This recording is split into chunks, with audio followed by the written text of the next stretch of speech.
আচ্ছা, আর কতদিন? মানে বুঝলাম না, সেই যে তাও তো 10-12 বছর তো হয়ে গেল নাকি? 15 বছর আমিন ভাই। 15 বছর দুজনের একসাথে কোনো কাজই হচ্ছে না। দুজনের একসাথে কোনো কাজই হচ্ছে না। ইনফ্যাক্ট আমিন ভাই, আমরা দুজন একসাথে যত কাজ করেছি আজ পর্যন্ত, প্রত্যেকটা কাজ কিন্তু সুপার সুপার হিট। আমরা দুজন এই পর্যন্ত যত কাজ করেছি, ফুল নেব না অস্ত্র নেব, হীরাচুরি পান্না, এই ফুল নেব না অস্ত্র নেব এই গানটা মনে আছে? এখনো মাঝে মাঝে যখন দেখি সোশ্যাল মিডিয়াতে। গানটা কি জানি? বিধি তুমি বলে দাও আমি কার। দুটি মানুষ একটি মনের দাবিদার। সত্যি তাই। মানে এখনো যারা প্রেম করে, প্রেম খেয়ে যে একটু যদি ছেঁকা টাকা খায়, ওরা কিন্তু এখনো এই গান গায়।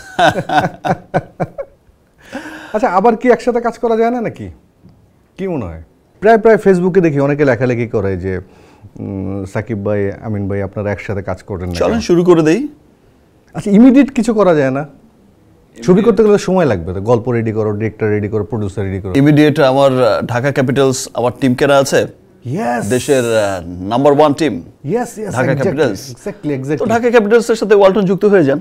Double million offer, Walton fridge কিনে পেতে পারেন 20 লক্ষ টাকা, রয়েছে কোটি কোটি টাকার নিশ্চিত উপহার। Great idea.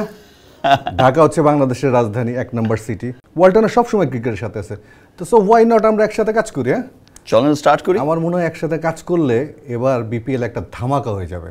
একদম ঢাকা ক্যাপিটালসও চ্যাম্পিয়ন হবে ইনশাআল্লাহ। ইনশাআল্লাহ। ইয়েস। সো আর দেরি কেন, চলো চুক্তি সাইন করে ফেলে। হ্যাঁ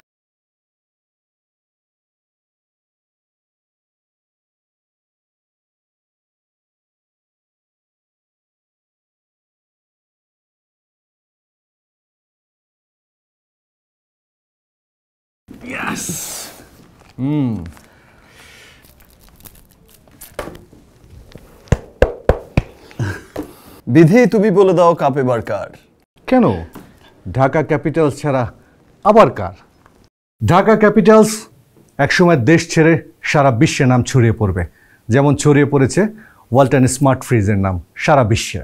জমে উঠতে শুরু করেছে বিপিএল এর 11তম আসর, আর এই আসরে ওয়ালটন স্মার্ট ফ্রিজ এবং ঢাকা ক্যাপিটালসের এই পথ চলা অনেক অনেক শুভ কিছু বয়ে নিয়ে আসবে ইনশাআল্লাহ।